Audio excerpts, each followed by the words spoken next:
कल women's premier league में बेंगलुरु की बेटियों ने इतिहास रच दिया है और स्मृति मंधना की बेंगलोर की टीम का खिताबी सूखा खत्म हो गया है। रोमांचक फाइनल मुकाबले में दिल्ली को रौंद दिया है बेंगलुरु की बेटियों ने और खिताबी सूखा खत्म कर दिया है।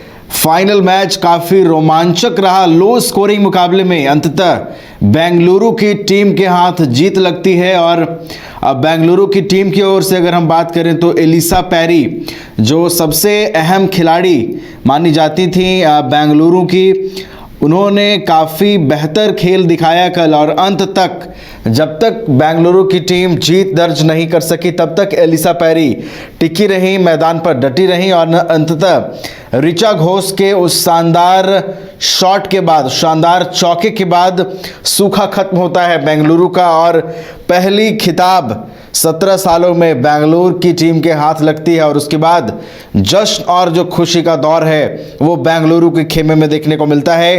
दिल्ली के अरुण जेटली स्टेडियम में कल बेंगलुरु की बेटियों ने इतिहास रचा है, WPL का खिताब अपने नाम कर लिया है। वुमेन्स प्रीमियर लीग में बेंगलुरु की बेटियों ने इतिहास रचते हुए खिताबी सूखा खत्म कर लिया है। कल अरुण जेटली स्टेडियम में खेले गए रोमांचक फाइनल में 3 गेंद शेष रहते बेंगलुरु की टीम ने दिल्ली को रौंद दिया और 17 सालों में खिताबी सूखा खत्म कर दिया है। बेंगलुरु की अगर हम बात करें तो एलिसा पेरी और ऋचा घोष ने शानदार खेल दिखाया और ऋचा घोष के उस शानदार शॉट के बाद पूरे बेंगलुरु के खेमे में जो खुशी का माहौल है वो देखने को मिलता है। हमारे साथ अधिक जानकारी के लिए हमारे खेल एक्सपर्ट राकेश रंजन जी फोन लाइन पर जुड़ गए हैं, उनके पास चलेंगे। राकेश रंजन जी, कल WPL का खिताबी फाइनल था और खिताबी सूखा बेंगलुरु ने खत्म कर लिया और WPL में कल इतिहास रचा गया है। जी हाँ, ये इतिहास रचा गया है और बेंगलुरु की टीम जो अभी तक IPL नहीं जीत पाई थी, उस टीम में जिसमें कि विराट कोहली हुआ करते थे, क्रिस गेल हुआ करते थे, एक से एक धुरंधर खिलाड़ी हुए, लेकिन कभी भी जो है वो टाइटल जीत पाने में सफल नहीं रही थी। उस की जो महिला टीम है उसने WPL का यह खिताब जीता है। तो आप कह सकते हैं कि बेंगलुरु के लिए ये पहला जो है IPL खिताब है। भले ही पुरुष टीम को यह खिताब नहीं मिला, महिला टीम ने WPL में यह खिताब जो है जीता है, तो ये एक बड़ी बात है। और मुझे लगता है कि जो एक सूखा चल रहा है इस प्रदर्शन से जो विराट कोहली वाली जो टीम है बेंगलुरु की, वो IPL में निश्चित तौर पर जो है प्रेरित होगी कि हाँ उन्हें भी पहली टाइटल चाहिए।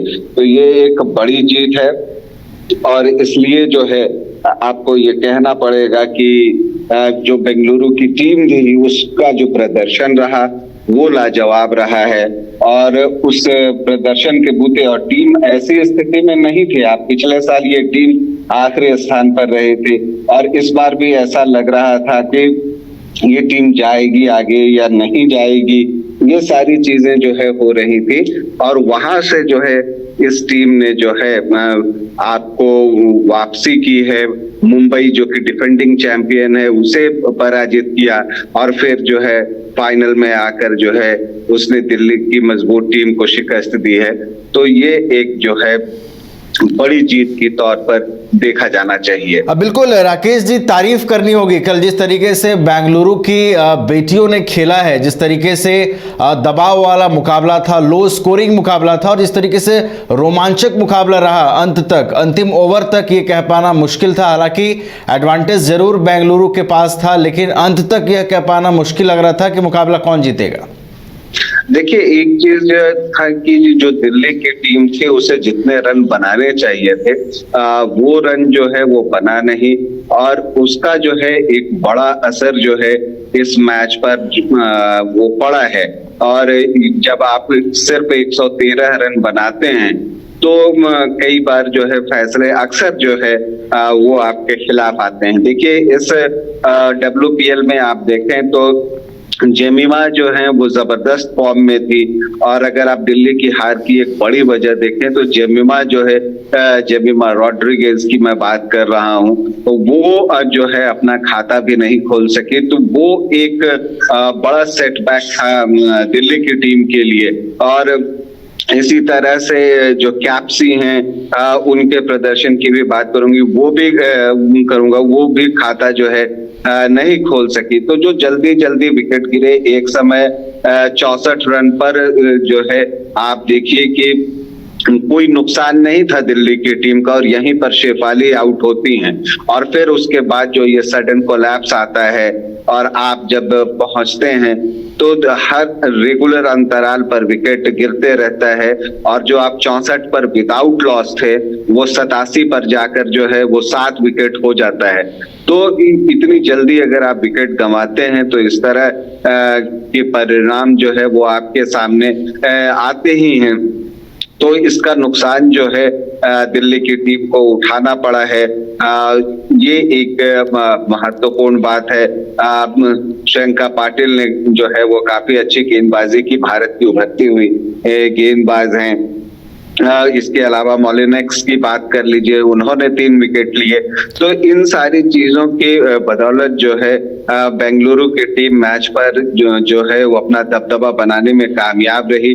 और जब 113 रन बना, उसके बाद बेंगलुरु की टीम को जो एक अच्छी शुरुआत चाहिए थी वो शुरुआत उसे मिल गई 49 रनों की। और फिर स्मृति मंधाना और डेविन ने जो वो साझेदारी की थी, और पेरिस तो इस पूरे टूर्नामेंट में अच्छा खेल ही रही थी। तो आप कह सकते हैं कि ओपनिंग पार्टनरशिप ने ही सब कुछ तय कर दिया था। 49 पर उनका पहला विकेट गिरता है। जब स्मृति मंधाना आउट होती हैं उस समय स्कोर जो है वो 82 था, मतलब 82 रन था। तो उसके बाद फिर और कुछ जो है बेंगलुरु की टीम के सामने चैलेंज नहीं था, और उसने बड़ी आसानी से 8 विकेट से ये मुकाबला जीत लिया है। हालांकि 3 गेंद पहले उनसे जीत मिली, 19.3 ओवर में ये जीत मिली है। लेकिन ये बड़ी जीत है बेंगलुरु के लिए। भले ही ये विमेंस प्रीमियर लीग में आया है, लेकिन आप कह सकते हैं कि इस जीत से जो एक फर्क पड़ता है वो फर्क ये पड़ता है कि जो पुरुष टीम, इस टीम में बड़े बड़े खिलाड़ी रहे, जैसा मैंने शुरुआत में कहा था, वो टीम मोटिवेट होगी। और ये बात सही है कि इस मैच के बाद, फाइनल मैच के बाद, विराट कोहली ने वीडियो कॉल किया और सारे खिलाड़ियों से बातचीत की। तो ये बताता है कि ये कितनी बड़ी जीत है बेंगलुरु के लिए। और कुल मिलाकर अगर आप WPL को देखें तो वो बहुत सफल रहा, और इस टूर्नामेंट में जो है कई रोचक मुकाबले हुए, उलटफेर हुआ इस बार WPL में काफी ज्यादा। अगर हम पहले मैच की बात करें तो वहां जो मुंबई की संजीवक थी, उन्होंने किस तरह से जो है आखिरी गेंद पर छक्का लगाकर अपनी टीम को जीत दिलाई थी, और जो रोमांच का सिलसिला वहां से शुरू हुआ था वो चलता रहा। और आप फिर देखते हैं कि मुंबई की टीम को बेंगलुरु पराजित करके फाइनल के लिए क्वालिफाई करती है, और फिर जो है फाइनल में दिल्ली को जो है शिकस्त देती है। दिल्ली का बैड लक रहा कि इस बार भी जो है वो खिताब नहीं जीत सके, हालांकि दिल्ली का प्रदर्शन बेहतर रहा था। बिल्कुल बड़ी जीत है, और इस जीत से कहीं ना कहीं अब बेंगलुरु की जो पुरुष टीम है उसे भी हौसला मिलेगा। पुरुष टीम मोटिवेट होगी और टाटा IPL 2024 में अच्छा प्रदर्शन करेगी। बहुत बहुत धन्यवाद राकेश रंजन जी हमारे साथ जुड़ने के लिए और तमाम जानकारियों के लिए। 5 राज्य, 61 शहर, 150 प्रोजेक्ट और एक वास्तु विहार। नई सोच, नया घर, बनाए रखिए अपना प्यार। सेवा में है वास्तु विहार।